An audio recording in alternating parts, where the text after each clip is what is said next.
was all just a nightmare. Seeing his wife screaming, the husband woke up and asked her what was going on, only to find his wife crying and sobbing. At this time, the wife also understood that her son was no longer alive. That dream was a foreshadowing. She told her husband the two people were heartbroken. No one said anything else. Then they calmed down and started taking hammers. They headed towards the deserted well. It was an old family well that had been sealed since their parents were alive. No one knew where the key was. But when they saw their child in the dream, they broke the lock and went to the well to check. Above the well's mouth, there was a large and heavy rock, which the son could not lift. In their hearts they wished it was all just a nightmare. The husband began to bring down the rock that covered the mouth of the well. Both of them looked down at the bottom of the well to check, but all was not as they expected. At the bottom, indeed, was the body of the family's young son. Even though the couple was born in a dream and mentally prepared, they still could not accept this cruel truth. They didn't understand how the boy was able to go through the locked door, lift the big rock and jump into the well like that. After that, people also helped them to bring up the body of their son. This story had been passed around a lot in my hometown, but there was no reasonable answer about the son's death.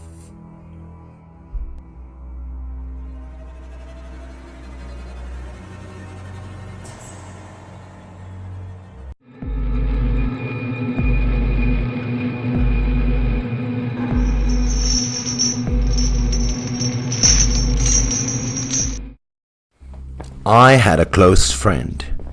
He was in the same class and also lived near my house. We used to play very well together, going home together after school. Until one day my friend stopped talking to me and went home alone without waiting for me. I tried to talk to him, but he wouldn't answer me. No matter how many times I called him, he kept silent.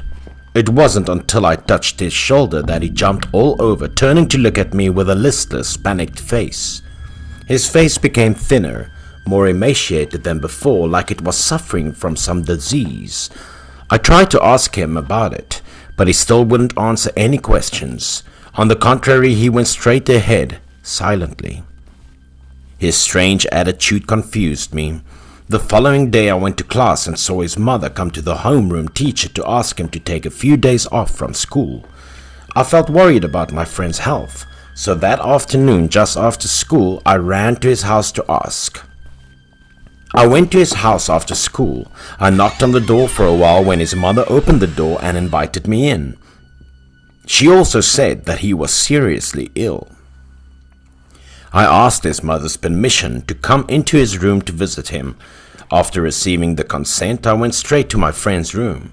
I found my friend lying on the bed in the room. His face was clearly worn out.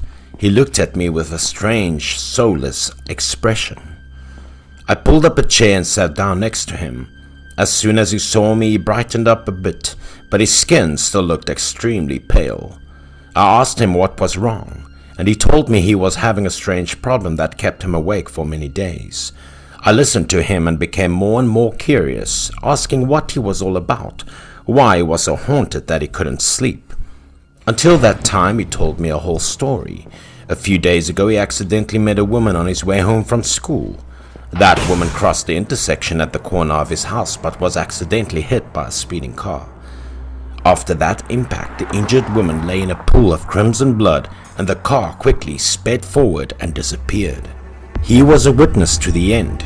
He also remembered the license plate of the car that caused the accident.